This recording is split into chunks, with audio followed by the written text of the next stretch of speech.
Hello friends, જય શ્રી કૃષ્ણ બધાને।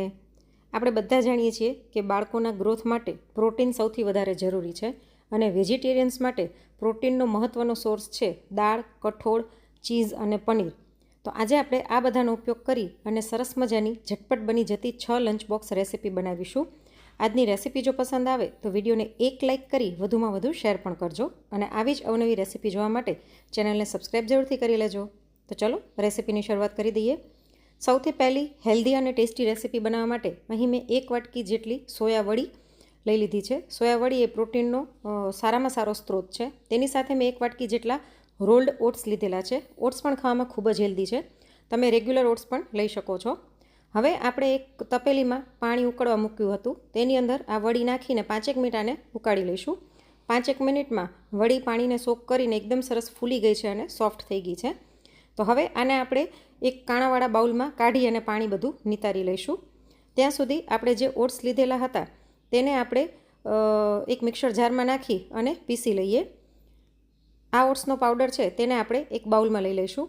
બાળકોને જનરલી ઓટ્સ અને સોયા વડી આ બધું ખવડાવવું ખૂબ જ અઘરું હોય છે, પણ આ રેસીપી એવી છે કે ખબર પણ નહીં પડે કે આની અંદર આપણે ઓટ્સ અને સોયા વડીનો ઉપયોગ કર્યો છે।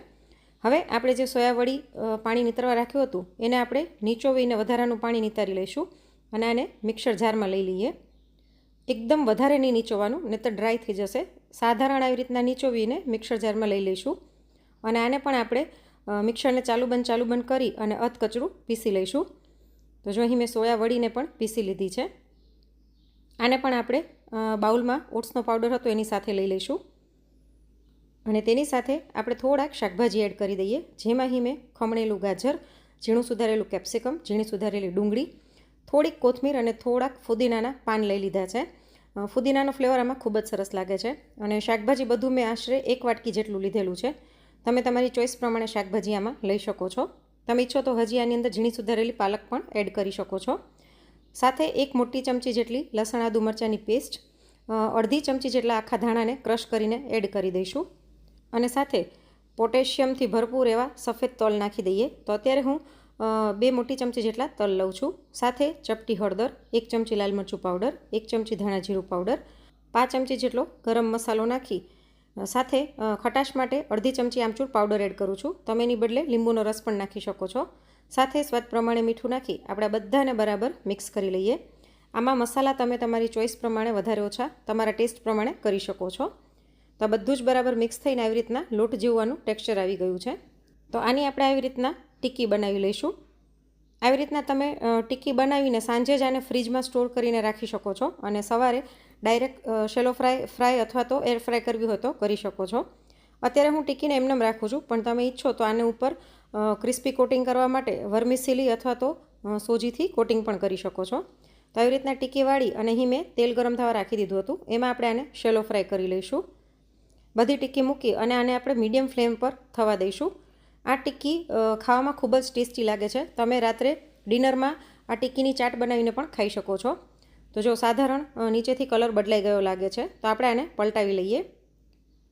આ ટિક્કી ટેસ્ટી હોવાની સાથે સાથે હેલ્ધી પણ એટલી જ છે। તો આપણી ટિક્કી બંને બાજુથી સરસ ગોલ્ડન બ્રાઉન કલરની થઈ ગઈ છે, તો આને આપણે કાઢી લઈએ અને ટિક્કીને આપણે લંચ બોક્સમાં ભરી લઈશું। અહીં મેં ગ્રીન ચટણી સાથે આને આપ્યું છે, તમે ટોમેટો કેચઅપ સાથે પણ આપી શકો છો અને હું તમને બતાવી દઉં। જો બહારથી એકદમ સરસ ક્રિસ્પી અને અંદરથી સોફ્ટ અને ટેસ્ટી એવી આપણી ટિક્કી તૈયાર થઈ ગઈ છે। હવે નેક્સ્ટ આવી જ એક સરસ હેલ્ધી અને ટેસ્ટી રેસીપી બનાવીશું।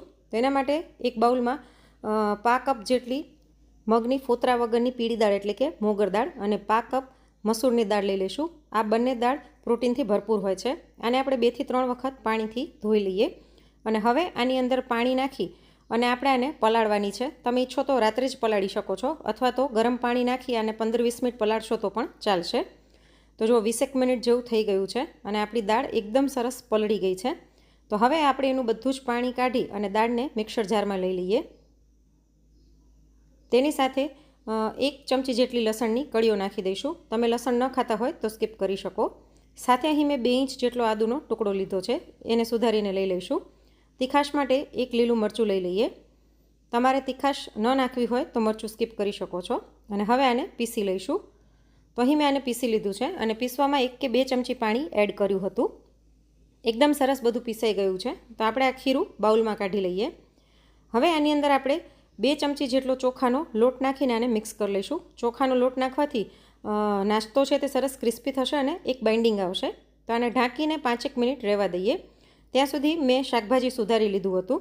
તો શાકભાજીમાં અહીં મેં ખમણેલું ગાજર, કેપ્સિકમ, ખમણેલી દૂધી, ઝીણી સુધારેલી ડુંગળી અને થોડીક કોથમીર લઈ લીધી છે. બધું જ આશરે મેં અડધીથી પોણી વાટકી જેટલું લીધેલું હતું. હવે આની અંદર મસાલા કરી લઈએ. તો સૌથી પહેલાં સ્વાદ પ્રમાણે મીઠું, અડધી ચમચી લાલ મરચું પાવડર, ચપટી હળદર નાખી આ બધાને બરાબર મિક્સ કરી લઈશું. આમાં આપણે બીજા એક્સ્ટ્રા કોઈ જ મસાલા એડ નથી કરવાના, પણ આની અંદર આપણે એક નાનકડો વઘાર કરીશું, જેના કારણે આનો સ્વાદ બમણો થઈ જશે. તો એના માટે અહીં મેં વઘારિયામાં 1 મોટી ચમચી તેલને ગરમ કરીને લઈ લીધું છે. તેની અંદર આપણે અડધી ચમચી જેટલી અડદની દાળ, થોડીક રાઈ અને ઝીણા સુધારેલા લીમડાના પાન નાખી દઈએ. તો મેં 10થી 12 લીમડાના પાનને ઝીણા સુધારીને લઈ લીધા હતા. વઘારાની અંદર નાખી અને આને બરાબર મિક્સ કરી લઈશું. બરાબર મિક્સ કર્યા પછી હવે આપણો જે નાસ્તો છે તે અંદરથી એકદમ સરસ સોફ્ટ બને એના માટે હું ચપટી ખાવાનો સોડા એડ કરું છું અને ઉપર અડધી ચમચી જેટલો લીંબુનો રસ નાખી દઈશું, એટલે સોડા સરસ એક્ટિવેટ થઈ જાય. અને આને બરાબર મિક્સ કરી લઈએ. આની કન્સિસ્ટન્સી મને થોડીક ઘાટી લાગી રહી હતી, એટલે મેં 2થી 3 ચમચી પાણી એડ કર્યું છે. ફરીવાર આને મિક્સ કરી લઈશું. તો આની કન્સિસ્ટન્સી આ રીતના હોવી જોઈએ, બહુ ઘાટી પણ નહીં અને એકદમ પાતળું પણ નહીં. હવે અહીં મેં આયનનું વઘાર્યું લઈ લીધું છે. તેની અંદર 1 ચમચી તેલ નાખી તેમાં ચપટી રાઈ અને સફેદ તલ નાખી દઈશું. અને આપણે જે ખીરું બનાવ્યું હતું તે 1.5 ચમચા જેટલું આની અંદર નાખી દઈએ અને સ્લો ફ્લેમ પર આને ઢાંકી અને 1 થી 1.5 મિનિટ થવા દઈશું. 1 થી 1.5 મિનિટમાં સાઈડમાંથી જો આનો કલર ચેન્જ થઈ ગયો છે તો ઉપર ફરીવાર થોડુંક તેલ અને થોડાક સફેદ તલ નાખી અને આને પલટાવી લઈએ અને બીજી બાજુથી પણ સરસ ક્રિસ્પી થાય ત્યાં સુધી થવા દઈશું. ચોખાના લોટને કારણે ઉપર અને નીચેનું પડ એકદમ સરસ ક્રિસ્પી થશે અને અંદરથી ખાવામાં એકદમ સોફ્ટ લાગશે. તો જો એકદમ સરસ મિની હાંડવા જેવું આપણું બનીને તૈયાર થઈ ગયું છે. બંને બાજુથી સરસ કલર આવી ગયો છે. તો આને આપણે નીચે પ્લેટમાં લઈ અને હું તમને કટ કરીને બતાવું કે અંદરથી એકદમ સરસ સોફ્ટ, જાળીદાર અને ટેસ્ટી અને ઉપરથી ક્રિસ્પી એવો આપણો નાસ્તો બની ગયો છે. તો આવી રીતના બાળકોને તમે હેલ્ધી વસ્તુ ટેસ્ટી રૂપમાં ખવડાવી શકો છો. અહીં મેં એને ટોમેટો કેચઅપ સાથે સર્વ કર્યું છે. તમે ઈચ્છો તો એમને પણ આપી શકો છો. તો તમે પણ આ હેલ્ધી રેસીપી જરૂરથી ટ્રાય કરજો. હવે નેક્સ્ટ ટિફિન રેસીપી બનાવવા માટે થઈને અહીં મેં અડધી વાટકી મગની ફોતરાવાળી દાળ લઈ લીધી છે. તેની સાથે અડધી વાટકી જેટલા ઓટ્સ લઈ લીધા છે. રેગ્યુલર ઓટ્સ જ મેં લીધેલા છે. અને સાથે અડધી વાટકી જેટલા મખાના લઈ લીધા છે. આમાં તમે દાળને રાત્રે પલાળીને રાખી શકો છો અને પછી સવારે એની સાથે ઓટ્સ અને મખાના મિક્સ કરવાના, પણ મેં બધું સાથે જ મિક્સ કરી દીધું છે. તેની સાથે 2 મોટી ચમચી જેટલું દહીં નાખી આની અંદર પાણી નાખીને બરાબર મિક્સ કરી લઈશું. તમે આવી રીતના રાતના પણ પલાળીને રાખી શકો છો, પણ જો રાત્રે પલાળતા હોય તો દહીં નહીં નાખવાનું, નહીંતર વધારે ખાટું થઈ જશે. હજી મને થોડુંક ઘાટું લાગી રહ્યું હતું કેમ કે મખાના અને દાળ પાણી સોક કરી લેશે, એટલે થોડુંક મેં પાણી એડ કર્યું છે. તો આવી રીતના પલાળી ઢાંકીને આપણે આને આખી રાત રહેવા દઈશું. તો બીજા દિવસે સવારે આપણે જોઈ લઈએ. જો એકદમ સરસ બધું પલળી અને ફૂલી ગયું છે, સોફ્ટ થઈ ગયું છે બધું. તો હવે આપણે આને મોટા મિક્સર જારની અંદર લઈ લઈએ. તેની સાથે આપણે 1 ઇંચ જેટલો આદુનો ટુકડો નાખી દઈશું. સાથે તીખાસ માટે 2 લીલા મરચાં લીધા છે. 1 ચમચી લસણની કળી લઈ અને આ બધાને પીસી લઈએ. તો જો આ બધું જ સરસ પીસાઈ ગયું છે. બધું પલળેલું હોવાથી આની અંદર આપણે પાણી પણ એડ કરવાની જરૂર નહીં પડે. તો આપણું એકદમ સરસ ખીરું બની ગયું છે અને જે બાઉલમાં મેં પલાળ્યું હતું એમાં જ આને હું કાઢી લઉં છું. હવે આની અંદર આપણે સ્વાદ પ્રમાણે મીઠું નાખી આ બધાને બરાબર મિક્સ કરી લઈએ. આમાં આપણે બીજું કંઈ જ એડ નથી કરવાનું. હવે અહીં મેં એક નોનસ્ટિક તવો લઈ લીધો છે. તેની ઉપર થોડુંક તેલ નાખી અને કાપેલી ડુંગળી આની ઉપર ઘસી લઈશું, એટલે નીચે જરાય ચોંટે નહીં. આવી રીતના કરવાથી તવો સરસ સિઝનિંગ થઈ જાય છે. અને હવે આપણે જે ખીરું તૈયાર કરીને રાખ્યું હતું એની આપણે નાના નાના આવી રીતના પેનકેક્સ બનાવી લઈશું. તમે ઈચ્છો તો એક મોટું ઉત્તપમની જેમ પણ બનાવી શકો છો, પણ બાળકોના ટિફિનમાં આપવું હોય તો આવી રીતના નાના નાના બનાવીએ તો સરસ પણ લાગે અને ખાવામાં પણ કન્વિનિયન્ટ રહે. તો આવી રીતના મેં 3 અહીં ફેલાવી દીધા છે. હવે આની ઉપર આપણે થોડુંક શાકભાજી નાખી દઈશું, જેમાં અહીં મેં ઝીણું સુધારેલું ટમેટું, ઝીણું સુધારેલું કેપ્સિકમ, ઝીણી સુધારેલી ડુંગળી અને થોડીક ઝીણી સુધારેલી કોથમીર લીધેલી છે. શાકભાજી તમે તમારી ચોઈસ પ્રમાણે નાખી શકો છો. તમે ઈચ્છો તો આમાં ખમણેલું ગાજર પણ એડ કરી શકો છો. ઉપરથી થોડોક સાંભાર મસાલો અને થોડોક ચાટ મસાલો છાંટી દઈશું, જેથી ખાવામાં વધારે ટેસ્ટી લાગે. અને સાઈડમાં થોડાક તેલના ડ્રોપ્સ નાખી મીડિયમ ફ્લેમ પર આને થવા દઈશું. થોડીક જ વારમાં આ ચડી જાય છે અને વાર નથી લાગતી. તો હવે આપણે આને પલટાવી લઈએ. અને બીજી બાજુથી પણ થોડીક વાર ચડવા દઈશું. ત્યારબાદ ફરીવાર આને પલટાવી અને ઉપર હું થોડુંક ચીઝ ખમણું છું. તમે બધા ઘણી વખત કહેતા હોય કે ચીઝ હેલ્ધી નથી, પણ જો થોડા પ્રમાણમાં ખાવામાં આવે ને તો ડેરી પ્રોડક્ટ હોવાથી ચીઝ પણ હેલ્ધી જ છે. તો બહુ ઓછું ચીઝ મેં ત્રણેય ઉત્તપમમાં ખમણ્યું છે. ઉપરથી થોડાક ચીલી ફ્લેક્સ અને થોડુંક પિઝા સિઝનિંગ હું એડ કરું છું. આ નાખવું ઓપ્શનલ છે, પણ આવી રીતના કરવાથી વધારે ટેસ્ટી લાગે છે અને બાળકોને એમ થાય કે મિની પિઝા બનાવ્યા છે. તો એકદમ ટેસ્ટી અને હેલ્ધી એવા આપણા ઉત્તપમ બનીને તૈયાર થઈ ગયા છે. આને આપણે લંચ બોક્સમાં ભરી લઈએ. તો અહીં મેં આને પણ ટોમેટો કેચઅપ સાથે સર્વ કર્યા છે. તો 3 આપણે ઉત્તપમ આપીશું ને તો બાળકો ધરાઈ જશે, એટલા સરસ આ ફિલિંગ હોય છે. હવે નેક્સ્ટ હેલ્ધી રેસિપી બનાવવા માટે અહીં મેં મગને રાત્રે જ પલાળી દીધા હતા. 1 વાટકી જેટલા મગને મેં પલાળ્યા હતા. આનું બધું જ પાણી નિતારી અને આપણે આને એક મિક્સર જારમાં લઈ લઈએ. અને હવે આની અંદર આપણે તીખાશ માટે 2 લીલા મરચાં, 1 મોટી ચમચી જેટલી લસણની કળીઓ, 12 થી 15 લીમડાના પાન અને કૂણી દાંડલી સહિત થોડીક કોથમીર નાખી દઈશું. સાથે અહીં મેં એક મીડિયમ સાઇઝની ડુંગળી લીધેલી છે. ડુંગળી નાખવી ઓપ્શનલ છે, તમારે ન નાખવી હોય તો સ્કીપ કરી શકો છો. સાથે 1 ચમચી આખું જીરું નાખી દઈશું અને 2 ચમચી જેટલું દહીં નાખી આ બધાને આપણે પીસી લઈએ. તો દહીંના કારણે એકદમ સરસ પીસાઈ જાય છે, પાણી એડ કરવાની જરૂર નથી પડતી. હવે અહીં મેં એક કાથરોટ લઈ લીધી છે, તેની અંદર આપણે આ પેસ્ટ નાખી દઈએ અને આની અંદર આપણે રેગ્યુલર જે રોટલીનો લોટ હોય તે નાખીશું. તો અત્યારે મેં લગભગ 2 કપ જેટલો લોટ લીધો છે. આની અંદર અડધી ચમચી હળદર, 1 ચમચી લાલ મરચું પાવડર, ચપટી હિંગ અને સફેદ તલ નાખી દઈશું 3 ચમચી જેટલા, કેમ કે સફેદ તલ પણ ખાવામાં હેલ્ધી છે. સાથે સ્વાદ પ્રમાણે મીઠું નાખી દઈએ અને થોડોક હું ચાટ મસાલો એડ કરું છું, એટલે મીઠું સાચવીને એડ કરવાનું. સાથે થોડીક ઝીણી સુધારેલી કોથમીર નાખી આ બધાને બરાબર મિક્સ કરી લઈએ. આપણે મગની જે પેસ્ટ કરી હતી એના કારણે આમાં ખૂબ જ ઓછું પાણી નાખવું પડશે. તો થોડુંક જ પાણી નાખી અને આનો આપણે લોટ બાંધી લઈશું. પાણી નાખવામાં ધ્યાન રાખવાનું, ઢીલો ન થઈ જાય આપણો લોટ. તો આવી રીતના આપણે લોટ આને બાંધી લીધો છે. મીડિયમ સોફ્ટ એવો આપણે લોટ બાંધીશું અને ઉપરથી થોડુંક તેલ નાખી અને લોટને કેળવી લઈએ. લોટને કેળવ્યા પછી 5 મિનિટ આપણે આને રેસ્ટ માટે રાખીશું અને 5 મિનિટ પછી આનો લૂવો તોડી અને કોરા લોટમાં રગદોળી અને આને આપણે થેપલા વણી લઈએ. તો તમે બાળકોને લંચ બોક્સમાં થેપલા તો આપતા જ હશો, પણ આવી રીતના મગને પીસીને નાખવાથી થેપલા વધારે હેલ્ધી બની જાય છે. તો આને આપણે તવા ઉપર નાખી અને બંને બાજુથી રેગ્યુલર જે થેપલા શેકતા હોય એવી રીતના શેકી લઈશું. આ થેપલા ખાવામાં ખૂબ જ ટેસ્ટી લાગે છે, રેગ્યુલર થેપલા કરતાં પણ વધારે ટેસ્ટી લાગે છે અને બાળકોને ખબર પણ નહીં પડે કે આની અંદર આપણે આટલા બધા મગ એડ કર્યા હતા. તો બંને બાજુથી થેપલું સરસ શેકાઈ ગયું છે. આને આપણે નીચે લઈ લઈએ. તમે રાતના ડિનરમાં પણ આવી રીતના થેપલા બનાવી શકો છો, જો એકદમ સરસ સોફ્ટ થેપલા બને છે. તો આપણે થેપલાને લંચ બોક્સમાં ભરી લઈએ. તમે છુંદા સાથે પણ આપી શકો છો, દહીં સાથે પણ આપી શકો છો, પણ અહીં હું લીંબુની મેં ખાટી મીઠી ચટણી બનાવેલી છે એની સાથે આપું છું. તો તમે પણ એક વખત આવી રીતના મગના થેપલા જરૂરથી ટ્રાય કરજો. હવે નેક્સ્ટ રેસીપી બનાવવા માટે અહીં મેં મગની જે પીળી દાળ હોય ફોતરા વગરની એને રાત્રે જ પલાળી દીધી હતી. 1 વાટકી જેટલી મેં દાળ પલાળી હતી. તેનું બધું પાણી નિતારી અને આ દાળને આપણે મિક્સર જારમાં લઈ લઈએ. તેની સાથે 2 તીખા લીલા મરચાં નાખી દઈશું. સાથે અડધી વાટકી જેટલી મેં સોજી લીધેલી છે અને અડધી વાટકી પૌવાને ધોઈ અને આની અંદર એડ કરી દઈશું. અને સાથે 1 ઇંચ જેટલું આદું હું ખમણીને લઈ લઉં છું. ઘણી વખત ગ્રાઇન્ડ કરવામાં આદુના ટુકડા રહી જતા હોય છે, એટલે મેં અહીં ખમણીને લીધેલું છે. સાથે આની અંદર સ્વાદ પ્રમાણે મીઠું નાખી દઈએ, ચપટી હળદર અને 2 મોટી ચમચી જેટલું દહીં નાખી દઈશું. દહીં સાધારણ ખાટું હોય એવું લેવાનું. સાથે 1 ચમચી જેટલું તેલ નાખી અને આ બધાને આપણે પીસી લઈએ. તો જો આ બધું જ સરસ પીસાઈ અને આપણું ખીરું બની ગયું છે. તો આને આપણે એક બાઉલમાં કાઢી લઈએ. આ ખીરાનો ઉપયોગ કરી અને આપણે મિની કોઈન ઇડલી બનાવવાના છીએ, પણ તમે ઈચ્છો તો આ ખીરાનો ઉપયોગ કરીને ઢોકળા પણ બનાવી શકો છો. આની અંદર 1 ચમચી ઈનો નાખી થોડુંક પાણી નાખીને આને મિક્સ કરી લઈશું. અને ઈનો નાખીએ એ પહેલાં મેં ડીશને ગ્રીસ કરી લીધી છે ઓઇલથી અને પાણી પણ ગરમ થવા મૂકી દીધું હતું ઢોકળિયામાં. હવે આની અંદર આપણે ખીરું નાખી અને બરાબર ફેલાવી દઈએ. તો આવી રીતના કોઈન ઇડલીને ચડતા વાર નથી લાગતી, 5 મિનિટમાં ચડી જાય છે.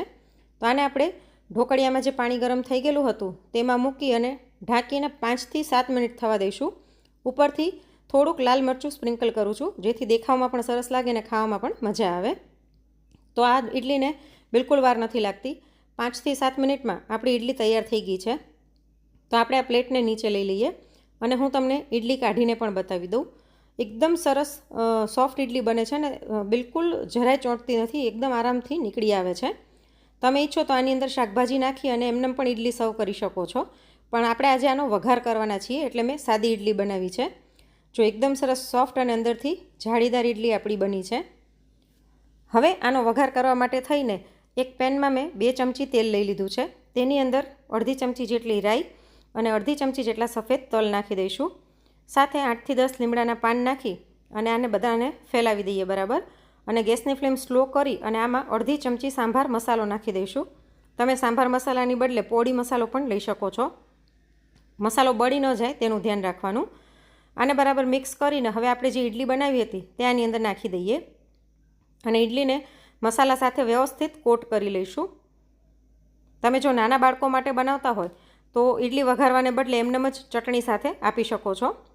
આવી રીતના મસાલાથી કોટ કર્યા પછી સ્લો ફ્લેમ પર આપણે થોડીક વાર આને થવા દઈશું એટલે સરસ સહેજ ઉપરનું પડ ક્રિસ્પી થઈ જશે. ઉપરથી હું થોડોક ચાટ મસાલો અને થોડાક ચીલી ફ્લેક્સ એડ કરું છું, જે બિલકુલ ઓપ્શનલ છે. સાથે થોડીક કોથમીર નાખી અને હવે આપણે આ ગરમા ગરમ ઇડલીને લંચ બોક્સમાં ભરી લઈએ. તો એકદમ સરસ જોઈને જ મોઢામાં પાણી આવી જાય એવી આપણી ટેસ્ટી અને હેલ્ધી ઇડલી બની ગઈ છે, જેને અહીં મેં ગ્રીન ચટણી સાથે સર્વ કરી છે. તમે ટોમેટો કેચઅપ સાથે પણ આપી શકો છો. અને સાથે સિઝનલ ફ્રૂટ એવા થોડાક આપણે જાંબુ મૂકી દઈશું. તો તમે પણ એક વખત આ હેલ્ધી રેસીપી જરૂરથી ટ્રાય કરજો. હવે છેલ્લી રેસીપી બનાવવા માટે થઈને આપણે એક નોનસ્ટિક પેનમાં 1 ચમચી જેટલું ઘી લઈ લઈશું. ઘીને આપણે આખા પેનમાં વ્યવસ્થિત ફેલાવી દઈએ અને હવે 100 ગ્રામ પનીરના મેં આવી રીતના લાંબા ચોરસ ટુકડા કરીને લઈ લીધા છે. તેને આપણે આ પેનમાં મૂકી દઈએ. ગેસની ફ્લેમ આપણે મીડિયમ રાખવાની છે. આપણે પનીર ઉપર થોડાક ચીલી ફ્લેક્સ, થોડોક ચાટ મસાલો અને થોડુંક પિઝા સિઝનિંગ નાખી દઈશું, જેથી પનીર બિલકુલ ફીક્કું ન લાગે, ખાવામાં એકદમ સરસ ટેસ્ટી લાગે. જનરલી બાળકોને પનીર ખૂબ જ ભાવતું હોય છે, તો તમે આવી રીતના ક્રિસ્પી પનીર કરીને એમને પણ લંચ બોક્સમાં આપી શકો છો. પણ આપણે આજે આનો ઉપયોગ કરી અને એકદમ સરસ ટેસ્ટી અને હેલ્ધી બ્રેડ વગરની સેન્ડવિચ બનાવીશું. તો આને આપણે પલટાવી લઈએ અને બીજી બાજુ પણ થોડોક ચાટ મસાલો અને ચીલી ફ્લેક્સ અથવા તો પિઝા સિઝનિંગ નાખી દઈશું. તો બંને બાજુથી આપણું પનીર એકદમ સરસ થઈ ગયું છે. બહુ વધારે આપણે આને નથી શેકવાનું, નહીં તો ચવડ થઈ જશે. તો આને નીચે લઈ લઈએ અને હવે અહીં મેં રાત્રે પલાળેલી મગ દાળને સવારે મિક્સરમાં નાખી તેમાં આદું, મરચાં અને 2 ચમચી કોથમીર નાખી સાથે 2 ચમચી દહીં નાખીને પીસી લીધું છે. આની અંદર આપણે ઝીણા સુધારેલા ડુંગળી અને ટમેટાં નાખી દઈએ. સાથે ઝીણી સુધારેલી કોથમીર નાખી દઈશું. કેમ કે આ ખીરું મગની દાળના લીધે ફીકું લાગે છે, તો આપણે એને થોડુંક ટેસ્ટી બનાવવા માટે થઈને અંદર શાકભાજી એડ કરીએ છીએ. સાથે જ આની અંદર પણ હું થોડુંક પિઝા સિઝનિંગ નાખું છું. તમે મસાલા તમારી ચોઈસ પ્રમાણે નાખી શકો છો. સાથે અડધી ચમચી ચાટ મસાલો, અડધીથી 1 ચમચી જેટલા ચીલી ફ્લેક્સ નાખી અને મિક્સ કરી લઈશું. અને મેં દાળ પીસવામાં મીઠું નાખ્યું હતું એટલે હું અત્યારે મીઠું એડ નથી કરી રહી. તો આપણું ખીરું બનીને તૈયાર થઈ ગયું છે. હવે અહીં મેં સેન્ડવિચ મેકર લઈ લીધું છે. આવી રીતના જે ગેસ ઉપર શેકવાનું આવે તે મેં લીધેલું છે. આમાં આપણે ઘીવાળું બ્રશ ફેરવી દઈશું. વ્યવસ્થિત ઘી લગાડવાનું એટલે ચોંટે નહીં. અને ત્યાર પછી આપણે જે ખીરું તૈયાર કરીને રાખ્યું હતું ત્યાંની અંદર નાખી દઈએ. આમાં આપણે સોડા કે ઈનો કંઈ જ નથી નાખવાનું, છતાં પણ આપણી સેન્ડવિચ છે તે એકદમ સરસ ટેસ્ટી બનશે. હવે આની ઉપર આપણે જે મસાલાવાળું પનીર તૈયાર કર્યું હતું તે નાખી દઈએ અને ઉપરથી પનીરને ઢાંકી દઈશું, કોટ કરી લઈએ.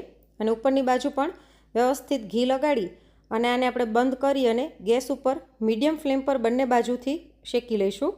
આને પણ શેકાતા વાર નથી લાગતી, પણ આને મીડિયમ ફ્લેમ પર શેકવાનું એટલે અંદરથી કાચું ન રહી જાય. તો જો એકદમ સરસ બ્રેડ વગરની આપણી સેન્ડવિચ બની ગઈ છે. આને આપણે નીચે લઈ લઈએ. આ એક જ સેન્ડવિચ એટલી સરસ ફિલિંગ હોય છે કે બાળકો ધરાઈ રહે છે, કેમ કે આની અંદર દાળ, પનીર, શાકભાજી ઘણું બધું છે. હું તમને કટ કરીને પણ બતાવું. અંદરથી પનીરના કારણે એકદમ સરસ ટેસ્ટી લાગે છે અને આપણે ખીરામાં પણ થોડુંક શાકભાજી નાખ્યું હતું એના કારણે એ પણ ખાવામાં ખૂબ જ ટેસ્ટી લાગે છે. જુઓ અંદરથી પનીર કેટલું સરસ દેખાઈ રહ્યું છે. હવે જો તમારી પાસે આ રીતનું સેન્ડવિચ મેકર ન હોય તો તમે બીજી રીતે પણ બનાવી શકો છો. તો આપણે જે પેનમાં પનીરને મેરિનેટ કર્યું હતું એમાં જ મેં થોડુંક ખીરું પાથરી દીધું છે. એની ઉપર પનીરનો ટુકડો મૂકી અને ઉપર આવી રીતના ખીરું નાખીને આને ઢાંકી દઈશું અને મીડિયમ ફ્લેમ પર આને થવા દઈએ. થોડીક વારમાં આનો નીચેથી કલર બદલાઈ ગયો છે, તો ઉપર પણ આપણે 2-4 ઘીના ડ્રોપ્સ નાખીને આને પલટાવી દઈશું. તો કદાચ તમારી પાસે એવું સેન્ડવિચ મેકર ન હોય ને તો તમે આવી રીતના પેનમાં પણ સેન્ડવિચ બનાવી શકો છો. તો બંને બાજુથી સરસ આપણી સેન્ડવિચ શેકાઈ ગઈ છે. આને નીચે લઈ લઈએ અને આને પણ હું તમને કટ કરીને બતાવું. તો તમે ઈચ્છો તો આવી રીતના પણ બનાવીને બાળકોને આપી શકો છો. તો એકદમ ટેસ્ટી અને હેલ્ધી એવી અને પેટ ભરાઈ જાય એવી આપણી આ સેન્ડવિચ બ્રેડ વગરની બનીને તૈયાર થઈ ગઈ છે.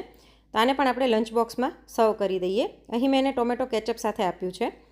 તો આજની આ બધી જ હેલ્ધી અને ટેસ્ટી રેસિપીમાંથી તમને કઈ રેસિપી સૌથી વધારે ગમી અને તમે કયા શહેરમાંથી વિડીયો જોઈ રહ્યા છો તે કોમેન્ટ કરીને જરૂરથી જણાવજો. અને જો આજની રેસિપી ગમી હોય તો લાઈક કરીને વધુમાં વધુ શેર પણ કરજો. ફરી મળીશું એક નવી રેસિપી સાથે. Thanks for watching.